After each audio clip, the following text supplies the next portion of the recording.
അർത്ഥം കേട്ടോണം. ആത്മാവ് അതിനു മുമ്പ് വന്നിട്ടുണ്ട്. എന്നാൽ അതൊരു പ്രത്യേക ഉദ്ദേശത്തിന് വേണ്ടി ഒരു പ്രത്യേക സമയത്തേക്ക് മാത്രം ചില തെരഞ്ഞെടുക്കപ്പെട്ട വ്യക്തികളിൽ വരുന്ന കാര്യമാണ്. അതൊരു പ്രത്യേക സമയത്തേക്കേ ഉള്ളൂ, ഒരു പ്രത്യേക ഉദ്ദേശത്തിന് വേണ്ടിയേ ഉള്ളൂ, തിരഞ്ഞെടുക്കപ്പെട്ട വ്യക്തികൾക്കേ ഉള്ളൂ. അതൊരു കോമൺ കാര്യമല്ല. അപ്പൊ പിന്നെ എന്തോ പറഞ്ഞത് പറയാം. അപ്പോസ്തലരുടെ പ്രവൃത്തി 2-ാം അധ്യായത്തിലെ സംഭവം ഒരു സമയത്തേക്കുള്ളതല്ല, സെലക്റ്റഡ് ആളുകൾക്ക് വേണ്ടിയുള്ളതല്ല, ഒരു ഉദ്ദേശത്തിന് വേണ്ടിയുള്ളതുമല്ല, ഒരു ഉദ്ദേശത്തിന് വേണ്ടി മാത്രമുള്ളതല്ല. അന്നു മുതൽ ഇന്ന് വരെ പരിശുദ്ധാത്മാവ് ജനത്തിന്റെ മേൽ വന്നുകൊണ്ടേയിരിക്കുന്നു. പ്രവാചകനെന്നോ പുരോഹിതനെന്നോ പാസ്റ്ററെന്നോ സെൻട്രൽ പാസ്റ്ററെന്നോ സഹോദരിയെന്നോ സഹോദരനെന്നോ വ്യത്യാസമില്ലാതെ യാചിക്കുന്ന ഏവരുടെയും മേൽ പകരുന്ന ആത്മാവ്.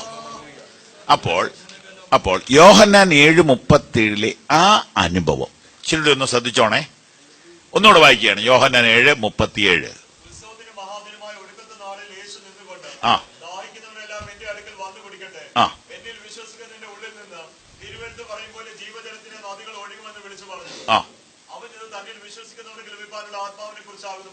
ആ ആമേൻ.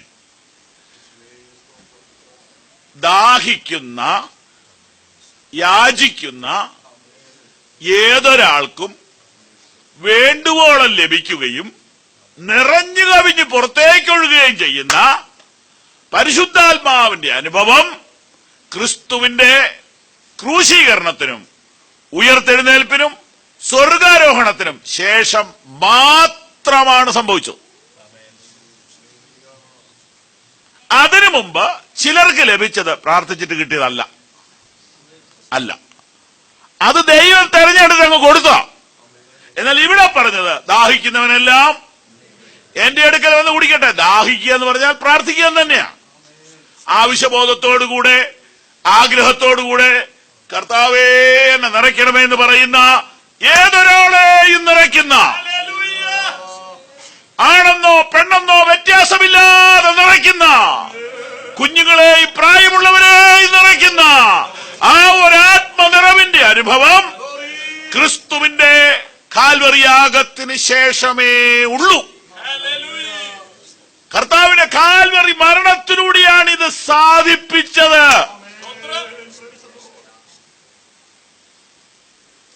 അപ്പൊ നമ്മൾ രണ്ടാമത്തെ പോയിന്റിൽ നിൽക്കുന്നത് ക്രിസ്തുവിന്റെ വാക്കുകളാണ്.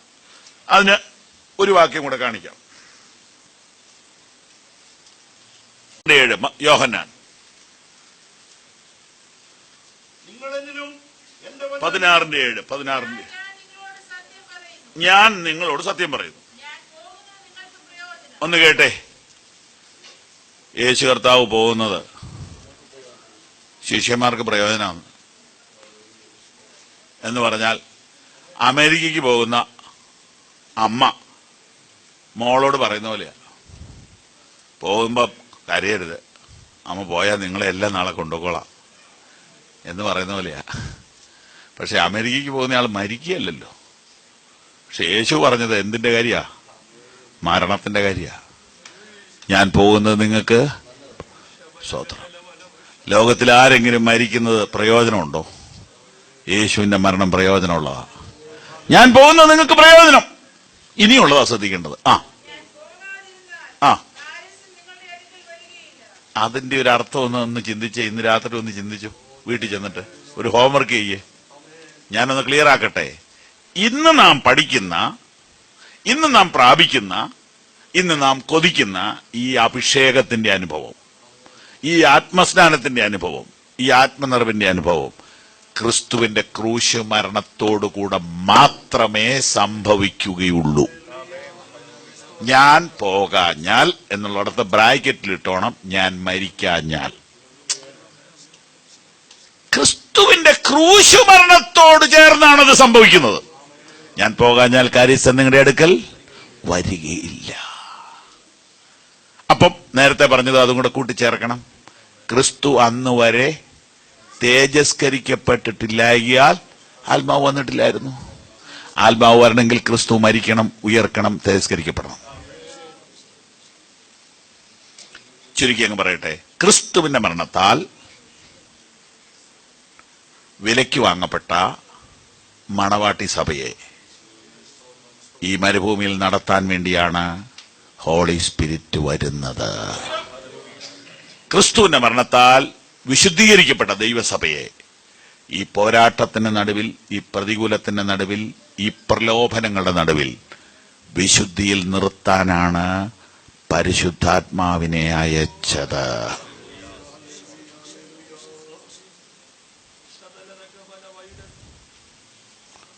പരിശുദ്ധാത്മ സ്നാനത്തിന്റെ പ്രാധാന്യത.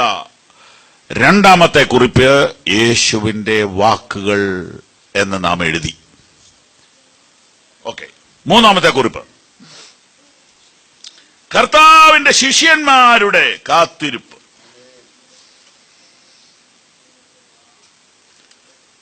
അപ്പോസ്തല പ്രവൃത്തികൾ 1-ാം അധ്യായം 4-5 വാക്യങ്ങൾ. അവൻ അവരുമായി കൂടിയിരിക്കുമ്പോൾ അവരോട്, നിങ്ങൾ യെരൂശലേമിൽ നിന്ന് വാങ്ങിപ്പോകാതെ എന്നോട് കേട്ട പിതാവിന്റെ വാഗ്ദത്തത്തിനായി കാത്തിരിക്കണം. യോഹന്നാൻ വെള്ളം കൊണ്ട് സ്നാനം കഴിപ്പിച്ചു, നിങ്ങൾക്കോ ഇനി ഏറെ നാൾ കഴിയും മുമ്പേ പരിശുദ്ധാത്മാവ് കൊണ്ട് സ്നാനം ലഭിക്കുമെന്ന് കൽപ്പിച്ചു. യോഹന്നാൻ പറഞ്ഞ ആത്മസ്നാനം യേശു കർത്താവ് ഓർമ്മപ്പെടുത്തുന്നു. ക്ലിയർ ആയില്ലേ? യോഹന്നാൻ പറഞ്ഞ ആത്മസ്നാനം ഇപ്പോൾ യേശു കർത്താവ് ഓർമ്മപ്പെടുത്തുന്നു. ശ്രദ്ധിച്ചോണേ. അപ്പൊ ഒരു ചോദ്യം, യോഹന്നാൻ ഇത് പറഞ്ഞു തുടങ്ങി, ക്രിസ്തു വരുമ്പം തരുമെന്നല്ലേ പറഞ്ഞേ? എന്റെ പിന്നാലെ ഒരുവൻ വരുന്നുണ്ട്, അവൻ വരുമ്പം നിങ്ങൾക്ക് എന്ത് കിട്ടും? ആത്മസ്നാനം കിട്ടും. ക്രിസ്തു വന്നു, പ്രസംഗിച്ചു, പ്രവർത്തിച്ചു, ഇപ്പം മരിച്ചു, ഉയർത്തു. അപ്പോസ്തല പ്രവൃത്തി 1-ാം അധ്യായത്തിൽ യേശു ഉയർത്തു. ശരിയല്ലേ? ഉയർത്തെഴുന്നേറ്റ് യേശു അല്ലേ ഇപ്പൊ ഇവിടെ വന്നിരിക്കുന്നേ? ആ അദ്ദേഹം പറയുകയാണ്, ഇനി അധികം കഴിയുന്നതിന് മുമ്പ് യോഹന്നാൻ പറഞ്ഞ സാധനം കിട്ടും. പിടികിട്ടിയോ? അപ്പൊ യോഹന്നാൻ പറഞ്ഞ സാധനം ഈ 3.5 കൊല്ലമായിട്ടും പറ കിട്ടിയിട്ടില്ല. പക്ഷെ മറന്നിട്ടില്ലെന്ന് ആര് പറഞ്ഞു? യേശു പറഞ്ഞു. യോഹന്നാൻ പറഞ്ഞ കാര്യം ഞാൻ മറന്നിട്ടൊന്നുമില്ല, പക്ഷെ അത് കിട്ടാറായിട്ടുണ്ട്. യേശു ക്രിസ്തുവിനെ പരിചയപ്പെടുത്താൻ വന്ന സ്നാപകൻ യേശു രോഗികളെ സൗഖ്യമാക്കുന്ന കാര്യം ഒന്നും അല്ല പറഞ്ഞത്. അവൻ നിങ്ങളെ പരിശുദ്ധാത്മാവിൽ സ്നാനപ്പെടുത്തും. അപ്പൊ യേശുവിനെ കുറിച്ച് പറയാൻ ആധികാരികമായി പറയേണ്ട ആള് യോഹന്നാനാ. അങ്ങേര് യേശുവിനെ കുറിച്ച് ഒറ്റ കാര്യം പറഞ്ഞുള്ളൂ. അതെന്തുവാ? ആത്മസ്നാനം തരുന്നവൻ. ആ ആത്മസ്നാനം തരുന്ന യേശു പറയുകയാണ്, അതെന്റെ മരണത്തിലൂടെയേ സംഭവിക്കുകയുള്ളൂ. അപ്പൊ ക്രിസ്തുവിന്റെ മരണത്താൽ നമുക്ക് പാപമോചനം കിട്ടിയെന്ന് നമുക്കറിയാം, നീതീകരണം കിട്ടിയെന്ന് നമുക്കറിയാം, പരിശുദ്ധാത്മാവിനെ കിട്ടിയെന്നും കൂടെ നാം അറിയണം. ക്രിസ്തുവിന്റെ മരണത്താലാണ് ഈ വലിയ ദാനം നമുക്ക് ലഭിക്കുന്നത്. ഓക്കെ, അപ്പൊ കർത്താവ് ആ കാര്യം ഓർമ്മപ്പെടുത്തുന്നു. ഇപ്പൊ നമ്മൾ 3-ാമത്തെ കുറിപ്പിൽ നോക്കാൻ പോണത്, ശിഷ്യന്മാരത് ഏറ്റെടുത്തു. ശിഷ്യന്മാരത് ഏറ്റെടുത്തു. വാക്യം 12. അവർ യെരൂശലേമിന് സമീപത്തെ ഒരു ശബ്ബത്ത് ദിവസത്തെ വഴി ദൂരമുള്ള ഒരു മല വിട്ട് യെരൂശലേമിലേക്ക് മടങ്ങിപ്പോന്നു. അവിടെ എത്തിയപ്പോൾ അവർ പാർത്ത മാളിക മുറിയിൽ കയറിപ്പോയി. പത്രോസ്, യോഹന്നാൻ, യാക്കോബ്, അന്ത്രയോസ്, ഫിലിപ്പോസ്, തോമസ്, ബർത്തലോമായി, മത്തായി, അൽഫയുടെ മകനായ യാക്കോബ്, എരിവുകാരനായ ശിമോൻ, യാക്കോബിന്റെ മകനായ യൂദാ, ഇവരെല്ലാവരും സ്ത്രീകളോടും യേശുവിന്റെ അമ്മയായ മറിയോടും അവൻ സഹോദരന്മാരോടും കൂടെ ഒരുമനപ്പെട്ട് പ്രാർത്ഥന കഴിച്ചു പോന്നു. ആമേൻ. അങ്ങനെ പ്രാർത്ഥിച്ചുകൊണ്ടിരിക്കുമ്പോൾ രണ്ടിന്റെ ഒന്ന് പെന്തക്കോസ്ത് നാൾ വന്നപ്പോൾ എല്ലാവരും ഒരു സ്ഥലത്ത് ഒന്നിച്ചു കൂടിയിരുന്നു. പെട്ടെന്ന് കൊടിയ കാറ്റടിക്കുന്നത് പോലെ ആകാശത്തൊരു മുഴക്കമുണ്ടായി. നമ്മൾ പറഞ്ഞ കാര്യം സംഭവിച്ചു. അവിടെ നമ്മൾ പിന്നെ വരും. അപ്പൊ ശ്രദ്ധിച്ചേ, ആദിമ സഭ അല്ലെങ്കിൽ ആദിമ ശിഷ്യന്മാർ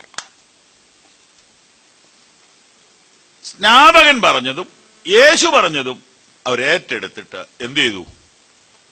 കാത്തിരുന്നു.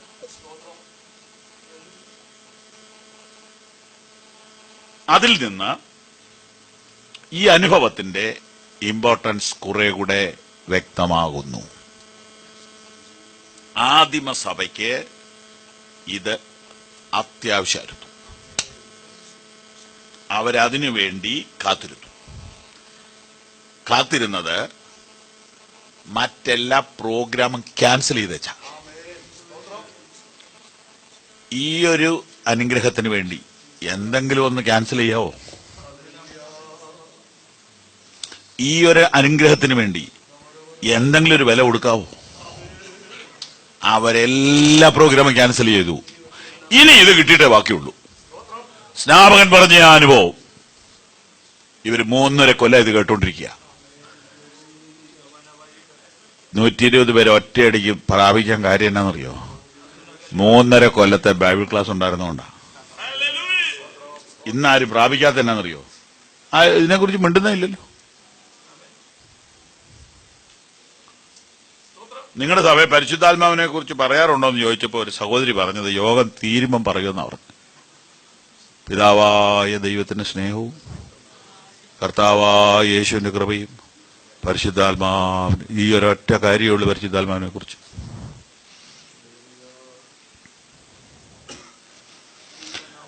നമ്മുടെ ജനം വചനത്തെ ബഹുമാനിക്കുന്ന ജനമാണ്. വചനത്തിലുണ്ടെങ്കിൽ സ്വീകരിക്കും. വചനത്തിൽ നീ കാര്യം ഓർമ്മപ്പെടുത്തുന്ന ലീഡർഷിപ്പ് ഉണ്ടായിരുന്നു. എന്നാൽ ഒരു 20 കൊല്ലമായിട്ട് വളരെ കുറഞ്ഞിരിക്കുന്നു. ആരെങ്കിലും പരിശുദ്ധാത്മ നിറവിന് വേണ്ടി പ്രാർത്ഥിക്കുകയോ യോഗം വെക്കുകയോ ചെയ്യുകയാണെങ്കിൽ അവരെ ഒരു 2ാം ഗ്രേഡായിട്ടാണ് പറയുന്നത്. പുള്ളി ഒരു കാത്തിരിപ്പിയോക്കാരനാ. 2nd ഗ്രേഡ് പാസ്റ്റേഴ്സിൽ പെടുത്തി അവരെ. ആരാ ഫസ്റ്റ് ഗ്രേഡ്? തിയോളജി പഠിപ്പിക്കുന്നവരാ ഫസ്റ്റ് ഗ്രേഡ്. അത് ഫസ്റ്റ് ഗ്രേഡായിട്ട് അംഗീകരിച്ചിരിക്കുന്നു. പക്ഷെ ഈ സാധനം പഠിച്ചേ ആത്മനിറവില്ലാതെ ആയോ എല്ലാവരും? നിങ്ങളുടെ മക്കൾ അന്യഭാഷ പറയുന്നുണ്ടോ? നിങ്ങളുടെ പിള്ളേർ അഭിഷേകം പ്രാപിച്ചോ? നിങ്ങളതിനെക്കുറിച്ച് ബോധേഡാണോ? മാത്തമാറ്റിക്സിന്റെ ട്യൂഷൻ എവിടെയുണ്ടെന്ന് കണ്ടുപിടിച്ചല്ലോ. അന്വേഷിച്ച് നേരത്തെ കണ്ടുപിടിച്ചല്ലോ. കൊച്ചു ജനിച്ചപ്പോ തന്നെ അഡ്മിഷൻ എടുത്തു വെച്ചിരിക്കുക. അഭിഷേകം പ്രാപിക്കാൻ എന്നാ ചെയ്തേ? എന്റെ ഒരു ഫ്രണ്ടിന്റെ വീട്ടിൽ ചെന്നപ്പോൾ ന്യൂയോർക്കിൽ പിള്ളേരെ കുടുംബ പ്രാർത്ഥനയ്ക്ക് വിളിച്ചിരുത്തിട്ട് പറഞ്ഞു, അങ്കിളെ പിള്ളേരെ അഭിഷേകം പ്രാപിക്കാൻ പ്രാർത്ഥിക്കണം. പിള്ളേരെ അഭിഷേകം പ്രാപിക്കാൻ നിങ്ങൾ പേരൻസ് എന്ത് ചെയ്തു എന്ന് ഞാൻ ചോദിച്ചു. എനിക്ക് അത്രത്തോളം ബന്ധമുള്ള വീടായതുകൊണ്ട് ഒന്നും ചെയ്തില്ല. ഞങ്ങൾ പരിശുദ്ധാത്മാവിനെ കുറിച്ച് ബൈബിൾ എന്ത് പറയുന്നു എന്ന് പഠിപ്പീര്, 2 കൊല്ലം പഠിപ്പീര്, അത് കഴിയുമ്പോൾ പ്രാപിച്ചോളൂ. വചനത്തിൽ എന്തു പറയുന്നു എന്ന് പറഞ്ഞു കൊടുക്ക്, പിള്ളേർക്ക് പറഞ്ഞു കൊടുക്ക്. യോഹന്നാൻ സ്നാപകൻ 3.5 കൊല്ലം പറഞ്ഞു, യേശു ക്രിസ്തുവും പറഞ്ഞു.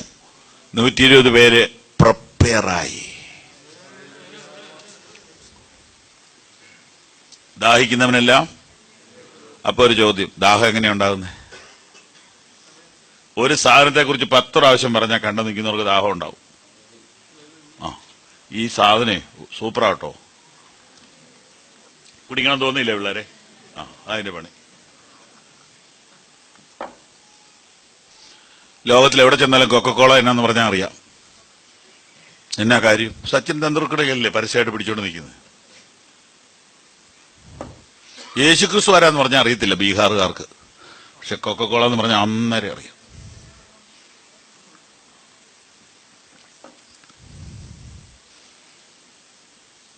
പരിശുദ്ധാത്മാവിനെ കുറിച്ച് പഠിപ്പിക്കാത്ത സഭ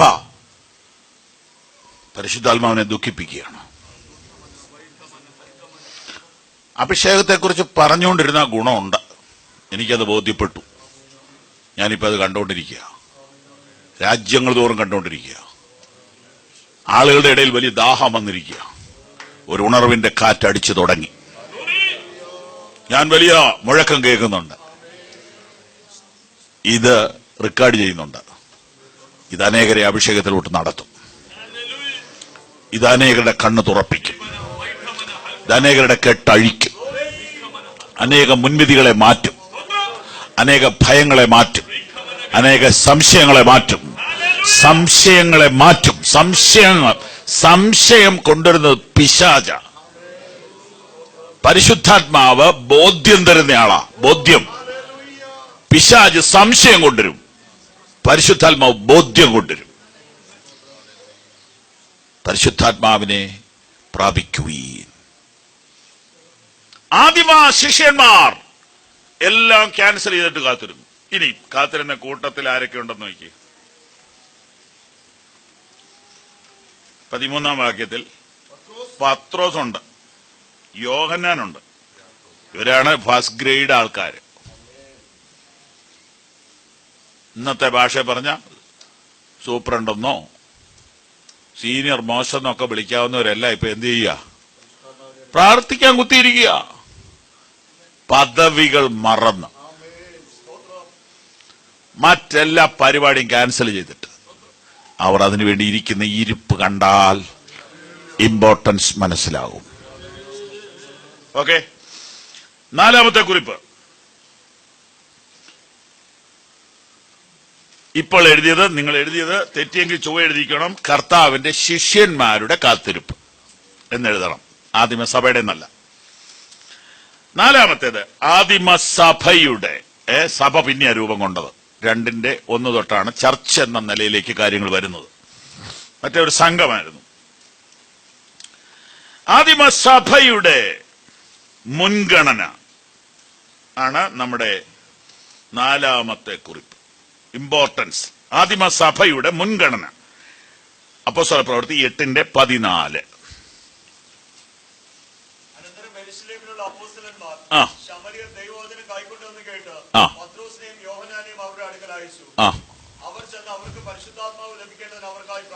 കേൾക്കുന്നുണ്ടോ? ഈ ഒരൊറ്റ ഭാഗം പഠിച്ചാൽ മതി. ഇത് സംബന്ധിച്ചുള്ള മുഴുവൻ സംശയം തീരും. ഇത് പഠിക്കാനാണേലോ ഗ്രീക്ക് പഠിക്കേണ്ട ആവശ്യം ഇല്ലതാനും. ഞാൻ ഇങ്ങനെയൊക്കെ പറയുന്നത് ഗ്രീക്ക് പഠിക്കേണ്ടെന്നല്ല, ആർക്കും സാധിക്കും.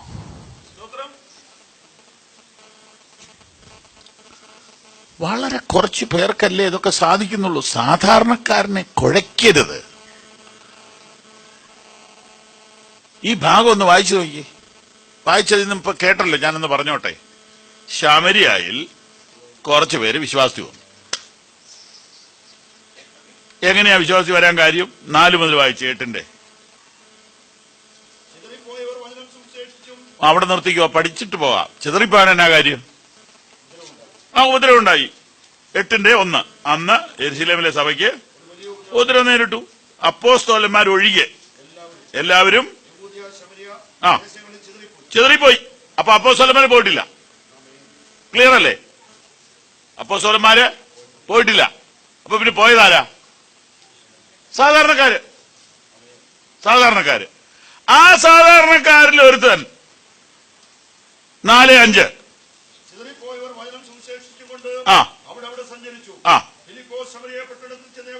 അപ്പോസ്തലന്മാര് പോന്നിട്ടില്ല. അപ്പൊ ഈ ഫിലിപ്പോസ് ഏതാ? 6:1 എടുത്തേ. നമുക്ക് അല്പസമയം ലാഭിക്കാം. കമ്മിറ്റിയിലേക്ക് വരികയാണ്. കമ്മിറ്റിക്ക് ആളെ എടുക്കുക. ഒന്നാമത്തെ ആള് സ്തേഫാനോസ്. അപ്പോസ്തലന്മാരിൽ പെട്ടതല്ല. സെക്കൻഡ് ഗ്രേഡിലെ ഫസ്റ്റ് ആണ് സ്തേഫാനോസ്. സെക്കൻഡ് ആണ് ആര്? ഫിലിപ്പോസ്. ആ പുള്ളി ഇപ്പൊ എന്ത് ചെയ്തു? ശബരിയ പട്ടണത്തിൽ ചെന്ന് ക്രിസ്തുവിനെ കുറിച്ച് പറഞ്ഞു. പോട്ടെ, ഇങ്ങനെ അവിടെ വേലയുണ്ടായി. അപ്പോൾ കേന്ദ്രത്തിൽ വിവരം അറിഞ്ഞു, ഇവിടെ കുറച്ച് പേര് സ്നാനപ്പെട്ടു. ചർച്ചിന് അങ്ങനെ ഒരു കേന്ദ്രമൊക്കെ ഉള്ളത് നല്ലതാ, ഉണ്ട്, ഇല്ലാന്നൊന്നും പറയണ്ട. ചർച്ചിന് അങ്ങനെ ഒരു സിസ്റ്റം ഉണ്ട്. ലോക്കൽ സഭ സ്വതന്ത്രമാണ്, പൂർണ്ണമാണ്. 2-3 പേർ എന്റെ നാമത്തിൽ എവിടെ കൂടിയാലും അവിടെ കർത്താവുണ്ട്. പക്ഷെ അതിനൊരു മേൽനോട്ടവും പരിപാലനവും ഉള്ളതും കൂടെയാണ് ബൈബിളിലെ സഭ. അതെ, നമ്മൾ അത് വിശ്വസിക്കുന്നവരാ. അപ്പം ശമരിയിലെ പ്രവർത്തനം ഓക്കെ, നല്ല പ്രവർത്തന. കേന്ദ്രത്തിൽ വിവരം കിട്ടി, ഇവിടെ കുറച്ച് പേര് വിശ്വാസി വന്നു. പക്ഷെ എന്തില്ല? അപ്പോ സ്നാനപ്പെട്ട പിന്നെ അടുത്ത് എന്തുവാ? ആ ഒരു മുൻഗണന ഇപ്പോ ഉണ്ടോ? ആ ഒരു മുൻഗണന ഇപ്പോ ഉണ്ടോ? എങ്ങനെയേലും ഒന്ന് സ്നാനപ്പെടുത്തുക എന്നുള്ളത് തന്നെ വലിയ പാടായിട്ടിരിക്കുക. സ്വതന്ത്രം അമ്മമാര് ഞങ്ങളോടൊക്കെ പറയുന്ന, എന്റെ പാസ്റ്ററെ അവനെ ഒന്ന് സ്നാനപ്പെടുത്തി, ഇനിയിപ്പോ കല്യാണമൊക്കെ വരികയല്ലേ. സ്വതന്ത്രം അതിനേക്കാൾ പ്രധാനം അഭിഷേകം പ്രാപിക്കുക എന്നുള്ളത്. വിശ്വാസികളുടെ മക്കൾ അഭിഷേകം പ്രാപിച്ച് കഴിഞ്ഞു മതി സ്നാനം. സ്തോത്രം. സ്നാനം നമുക്ക് ഇന്ന് രാത്രി വേണേ നടത്താം, പക്ഷെ അഭിഷേകം നമ്മളെ കൊണ്ട് നടത്താനൊക്കെ ഇല്ല, തമ്പുരാൻ തരണ്ടേ. അന്നത്തെ ചർച്ചിന്റെ മുൻഗണന കണ്ടോന്നാണ് ഞാൻ ചോദിക്കുന്നത്. ഇമ്പോർട്ടൻസ് പഠിക്കാൻ ഇതൊക്കെ മതി. ശമര്യയിൽ കുറച്ചുപേര് വിശ്വാസത്തി വന്നപ്പോൾ ഈ സഭക്കാരത് അവിടെ അറിയിച്ചു. ഇനി വായിച്ചോ.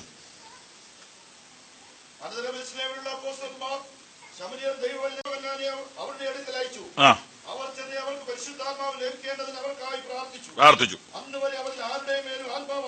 കേട്ടോ, രക്ഷിക്കപ്പെട്ട് സ്നാനപ്പെട്ടു, പക്ഷെ എന്തുണ്ടായിട്ടില്ല?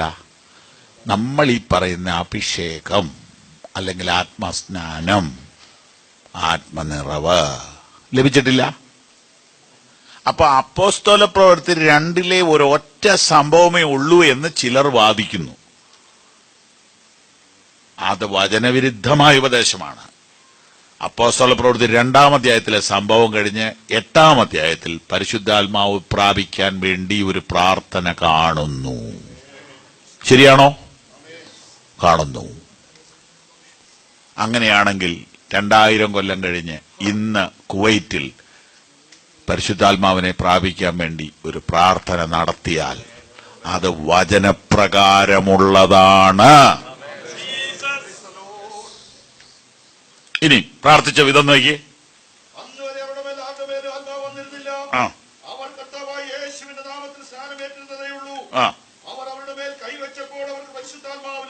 കൈവച്ച് പ്രാർത്ഥിച്ചു അഭിഷേകത്തിന് വേണ്ടി.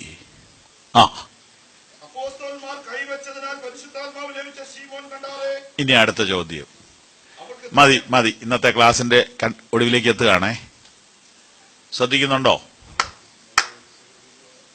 അപ്പോസ്തലന്മാർ വന്ന് കൈവച്ചു. കൈവച്ചപ്പോൾ ആത്മാവ് വന്നത് ശീമോൻ കണ്ടു. എങ്ങനെ കണ്ടു? ആത്മാവിനെ കാണാൻ പറ്റുമോ? പരിശുദ്ധാത്മാവിനെ കാണാൻ പറ്റുമോ? യേശുവിന്റെ മേൽ വന്ന പോലെ പ്രാവ് പോലെയാണോ വന്നേ? എന്തോ വെളിയിലുള്ളവർക്ക് അറിയാവുന്ന പോലെ എന്തോ അവിടെ സംഭവിച്ചു. അതാ ഞാൻ പറഞ്ഞു, ഈ ഒരൊറ്റ ഭാവം പഠിച്ചാൽ മതി. 2-ാം അധ്യായം, അപ്പോസ്തല പ്രവൃത്തി 2-ാം അധ്യായം 33 വായിച്ചേ. അവൻ ദൈവത്തിന്റെ വലത്തുഭാഗത്തേക്ക് ആരോപണം ചെയ്ത് പരിശുദ്ധാത്മാവെന്ന വാഗ്ദത്തം പിതാവിനോട് വാങ്ങി. അവിടെ നോക്കണം, അവിടെയാ ശ്രദ്ധിക്കണം. നിങ്ങളീ കാണുകയും കേൾക്കുകയും ചെയ്യുന്നത്. ഇപ്പൊ പരിശുദ്ധാത്മാഭിഷേകത്തിന് എന്തുണ്ട്? കാണാനും കേൾക്കാനും പറ്റും. ക്ലിയറായോ?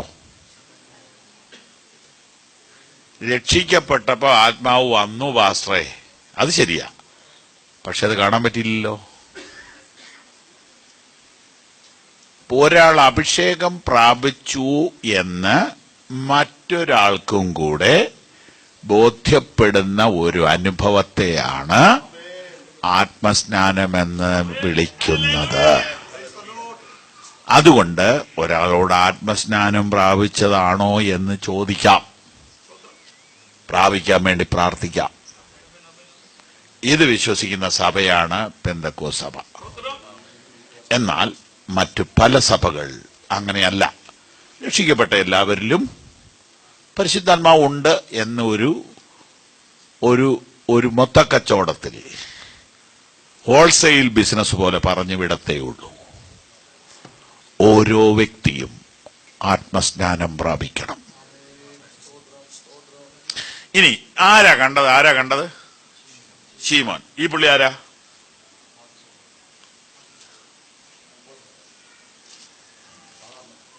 8-ാം അധ്യായം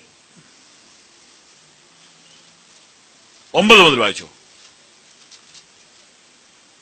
എന്നാൽ ശീമോൻ എന്ന പേരുള്ള ഒരു പുരുഷൻ ആ പട്ടണത്തിൽ ആഭിചാരം ചെയ്തു. അപ്പൊ അവന്റെ പണി എന്നായിരുന്നു? മന്ത്രവാദിയാ. കേൾക്കുന്നുണ്ടല്ലോ? ആ വായിച്ചോ. താൻ മഹാൻ എന്ന് പറഞ്ഞ് ശമരിയ ജാതിയെ ഭ്രമിപ്പിച്ചു പോന്നു. നാട്ടുകാരെ മുഴുവൻ വിരട്ടിയിട്ടിരിക്കുക. പരിശുദ്ധാത്മാഭിഷേകം ഇല്ലെങ്കിൽ മന്ത്രവാദിയെ പേടിക്കും. പരിശുദ്ധാത്മാഭിഷേകം ഇല്ലാത്തവർക്ക് എന്തെങ്കിലുമൊക്കെ ഒരു ചെറിയ സാധനം പറഞ്ഞാൽ മതി, അവരെ വരട്ടാം. ഭക്ഷണത്തിൽ കൂടെ തന്നതാണ്, ചരട് കെട്ടിയതാണ്, വീട്ടിൽ കൊണ്ട് കുഴിച്ചിട്ടതാണെന്നൊക്കെ ഒന്ന് പറഞ്ഞാൽ മതി, പേടിച്ചു പോകും. ഈ പുള്ളി ഇങ്ങനെ ആളുകളെ വിരട്ടുന്നയാളായിരുന്നു. വായിച്ചോ. ഇവൻ മഹതി എന്ന ദൈവശക്തിയാകുന്നു എന്ന് പറഞ്ഞു. ആ എല്ലാവരും അവനെ ശ്രദ്ധിച്ചു വന്നു. അവനൊരു ദൈവശക്തി ഉണ്ടെന്ന് പറഞ്ഞു ഫലിപ്പിച്ചു. യഥാർത്ഥ ശക്തി വന്നപ്പോ പൊളിഞ്ഞു. അടുത്ത വാക്യം നോക്കി. ഇവൻ ആഭിചാരം കൊണ്ട് ഏറിയ കാലം അവനെ ഭ്രമിപ്പിക്കുകയത്രേ അവർ അവനെ ശ്രദ്ധിച്ചത്. ആ എന്നാൽ ദൈവരാജ്യത്തെയും യേശു ക്രിസ്തുവിന്റെ നാമത്തെയും കുറിച്ചുള്ള സുവിശേഷം അറിയിക്കുന്ന ഫിലിപ്പോസിനെ അവർ വിശ്വസിച്ചപ്പോൾ പുരുഷന്മാരും സ്ത്രീകളും സ്നാനമേറ്റു. അടുത്ത താനും വിശ്വസിച്ച് സ്നാനമേറ്റ് ഫിലിപ്പോസിനോട് ചേർന്നു. കേട്ടോ, ശീമോച്ചനും പണി നിർത്തി സ്നാനപ്പെട്ടു. കാരണം അതിനേക്കാൾ പവർ ഫിലിപ്പോസിലുണ്ടെന്ന് മനസ്സിലായി. പക്ഷേ ഗുണപ്പെട്ടില്ല, സ്നാനപ്പെട്ടതേ ഉള്ളൂ. സ്നാനപ്പെട്ട എല്ലാവരും ഗുണപ്പെട്ടിട്ടില്ല, ഗുണപ്പെട്ട എല്ലാവരും സ്നാനപ്പെട്ടിട്ടുമില്ല. എനിക്ക് ഗുണപ്പെട്ട ഒരുപാട് പേരെ അറിയാം, പക്ഷെ അവർ സ്നാനപ്പെടാതെ ഇങ്ങനെ ഉരുണ്ട് കളിക്കുക. എന്താ സ്നാനപ്പെട്ട ചിലരെ എനിക്കറിയാം, ഗുണപ്പെട്ടിട്ടില്ല. ചേഞ്ച് കാണുന്നില്ല, രൂപാന്തരം കാണുന്നില്ല. സ്വതന്ത്രം. ഇവൻ ആൾ സ്നാനപ്പെട്ടതാണ്, പക്ഷെ ഗുണപ്പെട്ടിട്ടില്ല. ആ വായിച്ചോ. വലിയ വീര്യപ്രവൃത്തികളും അടയാളങ്ങളും നടക്കുന്നത് കണ്ട് ഭ്രമിച്ചു. അവന് പേടിയാ, കാരണം അത് ശരിയായിട്ടില്ലല്ലോ. അങ്ങനെ ഇരിക്കുകയാണ് ഈ മിഷണറിമാർ, ദൂരെ നിന്നുള്ള ദൈവാസന്മാർ വന്ന് കൈവെക്കുന്നത് പുള്ളി. അപ്പൊ എല്ലാവരും ഈ അഭിഷേകം പ്രാപിക്കുന്ന സമയത്ത് എല്ലാവരും കണ്ണടച്ചിരിക്കുകയായിരുന്നു, ഇവൻ മാത്രം കണ്ടു തുറന്നിരിക്കുകയായിരുന്നു. കാരണം ഇതിനകത്ത് ടെക്നിക്ക് എല്ലാതൊന്നും അറിയണ്ടേ, കാരണം ഇവൻ ഇത്രയും കാലം ടെക്നിക്കായിരുന്നല്ലോ. തട്ടിപ്പും കൊണ്ട് നടന്നവർ ഇതിനകത്ത് വന്നാലും ചെറിയൊരു തട്ടിപ്പ് അകത്ത് വെച്ചോണ്ടാ കളി.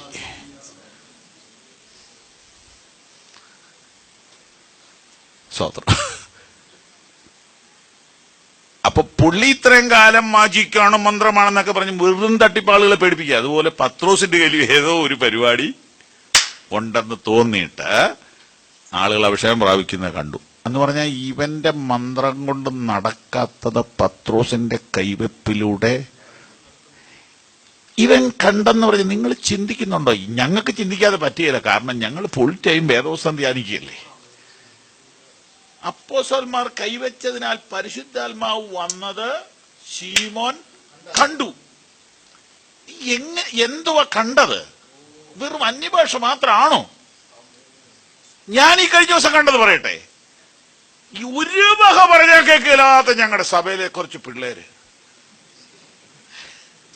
ഒരാഴ്ചത്തെ ഉപവാസം നടക്കുക. ഒരു 4-ാം ദിവസമായപ്പോ ഈ കൊച്ചു പിള്ളേരുണ്ട്, ഈ ഇരിക്കുന്ന പിള്ളേരുടെ ടൈപ്പ് പൊട്ടിക്കറിയ. എനിക്കുണ്ടായ സന്തോഷം, അവരുടെ മേൽ ദൈവാത്മാവ് വന്നു, അവരുടെ മേൽ പരിശുദ്ധാത്മാവ് വന്നു. കണ്ണടയ്ക്കാൻ പറഞ്ഞാൽ കണ്ണടയ്ക്കാത്ത പുള്ളികൾ അന്നത്തെ ദിവസം കണ്ണ് തുറന്നേയില്ല. കൈയടിക്കാനെന്ന് പറഞ്ഞാൽ കൈയടിക്കാത്ത പിള്ളേര് എന്റെ പൊന്നെ പൂർണ്ണ ശക്തിയോടെ ദൈവത്തെ ആരാധിക്കുക. പിറ്റേ ആഴ്ചകളൊക്കെ ഞാൻ നോക്കിയ പിള്ളേരിൽ വന്ന മാറ്റം അത്ഭുതാവഹമാണ്. ഇതാ ശീമോൻ കണ്ടത്. ഇതുപോലെ വ്യക്തിയെ രൂപാന്തരപ്പെടുത്തുന്ന ഒരു പവർ ലോകത്തിൽ ഇതുവരെ ഉണ്ടായിട്ടില്ല. ഏതൊരു മനുഷ്യനെയും മാറ്റിമറിക്കുന്ന, സ്വഭാവ രൂപീകരണം ഉണ്ടാക്കുന്ന, പാതാള ഗോപുരങ്ങളെ വെല്ലുവിളിക്കുവാൻ തക്കവണ്ണം സാധാരണക്കാരനെ ശക്തനാക്കുന്ന ആത്മശക്തി. മന്ത്രവാദിയായ ശീമോൻ പോലും പോക്കറ്റിൽ നിന്ന് കാശെടുത്തു. കവറൊന്നുമില്ല, ഉള്ളതെങ്ങനെ ചുരുട്ടി പിടിച്ച് കൊണ്ടുവന്ന് പത്രോസിന് കൊടുത്തു. വായിച്ചു നോക്കി. അവർക്ക് ദ്രവ്യം കൊണ്ടുവന്നു. ഞാൻ ഒരുത്തന്റെ മേൽ കൈവച്ചാൽ അവരെ പരിശുദ്ധാത്മാവിനെ ഈ അധികാരം എനിക്ക് തരണമെന്ന് പറഞ്ഞു. കണ്ടോ, മന്ത്രവാദികള് ചെറിയ പുള്ളികളൊന്നുമല്ല. മന്ത്രോകിന്ദ്രോ ഇത് മുഴുവൻ തട്ടിപ്പല്ലേ. ഈ തട്ടിപ്പ് നടത്തുന്നവർ ഭയങ്കര ബുദ്ധിമാന്മാരാ. മാനമര്യാദയ്ക്ക് ജീവിക്കാൻ അത്രയും ബുദ്ധിയൊന്നും വേണ്ട. ആളുകളെ പറ്റിക്കുന്നവരാണ് ബുദ്ധിമാന്മാര്. അപ്പൊ ഇവൻ ഇത്രയും പേരെ പറ്റിച്ചെങ്കിൽ ഇവൻ ആരാ? അവൻ കാശ് കൊണ്ട് കൊടുക്കണമെങ്കിൽ ഇവിടെ നടന്ന എന്തുവാ? ഇവിടെ വെളിപ്പെട്ട ശക്തി അവനെ പോലും അത്ഭുതപ്പെടുത്തി. ആദിമസഭയുടെ മുൻഗണന. ഏറ്റവും ഒടുവിൽ ഒരൊറ്റ കുറിപ്പോടെ തന്നു നിർത്താം. 5 കാര്യം. 5-ാമത്തേത് അപ്പോസ്തല പ്രവൃത്തി 10:19. 19:1. അപ്പൊല്ലോസ് കൊരിന്തിലിരിക്കുമ്പോൾ പൗലോസ് ഉൾപ്രദേശങ്ങളിൽ കൂടി സഞ്ചരിച്ചു. എഫെസോസിൽ എത്തിച്ച ശിഷ്യന്മാരെ കണ്ടു. നിങ്ങൾ വിശ്വസിച്ചിട്ട് പരിശുദ്ധാത്മാവിനെ പ്രാപിച്ചോ എന്ന് അവരോട് ചോദിച്ചതിന് പരിശുദ്ധാത്മാവ് ഉണ്ടെന്ന് പോലും ഞങ്ങൾ കേട്ടിട്ടില്ല എന്നവർ പറഞ്ഞു. ആദിമ അപ്പോസ്തലന്മാരുടെ മുൻഗണന. ഇത് 5-ാമത്തെ പോയിന്റ്. ഇന്നിവിടെ നിർത്തുകയാണേ. അന്ന് ഒരു സീനിയർ പാസ്റ്റർ ഒരു വിശ്വാസിയെ കണ്ടാൽ ആദ്യം ചോദിക്കുന്ന ചോദ്യം എന്നാ? പരിശുദ്ധാത്മാവിനെ പ്രാപിച്ചു. അങ്ങനെയെങ്കിൽ അന്നത്തെ ചർച്ച് ലീഡേഴ്സിന് ഫസ്റ്റ് പ്രയോറിറ്റി ആത്മസ്നാനത്തിനായിരുന്നു. ഒന്ന്, സ്നാപക യോഹന്നാന്റെ വാക്കുകളിൽ പരിശുദ്ധാത്മസ്നാനത്തിന് 1-ാം സ്ഥാനം. നമ്പർ 2, യേശുക്രിസ്തുവിന്റെ വാക്കുകളിൽ പരിശുദ്ധാത്മസ്നാനത്തിന് 1-ാം സ്ഥാനം. 3, ആദിമ ശിഷ്യന്മാരുടെ ജീവിതത്തിൽ പരിശുദ്ധാത്മസ്നാനത്തിന് 1-ാം സ്ഥാനം. 4, ആദിമ സഭയുടെ മുൻഗണനയിൽ പരിശുദ്ധാത്മസ്നാനത്തിന് 1-ാം സ്ഥാനം. 5, ആദിമ അപ്പോസ്തോലിക നേതാക്കൾക്ക് 1-ാം സ്ഥാനം പരിശുദ്ധാത്മസ്നാനത്തിന്. ഇത്ര പ്രധാനപ്പെട്ട ഈ അനുഭവം ഇന്നത്തെ സഭ മറന്നുകളഞ്ഞുവോ? ഇത്ര പ്രധാനപ്പെട്ട അനുഭവം ഇന്നത്തെ ലീഡേഴ്സ് മറന്നുകളഞ്ഞുവോ? അതിലേക്ക് മടക്കിക്കൊണ്ടുവരുവാൻ ദൈവം നമ്മെ വിളിക്കുന്നു. കണ്ണുകളടയ്ക്കാം, പ്രാർത്ഥിക്കാം. ആദ്യ നൂറ്റാണ്ടിലെ അനുഭവം പോൽ അതിശയം ലോകത്തിൽ നടന്നിടുവാ. ആദ്യ നൂറ്റാണ്ടിലെ അനുഭവം പോൽ അതിശയം ചേർന്ന് കരങ്ങളടിച്ച് നടന്നിടുവാ.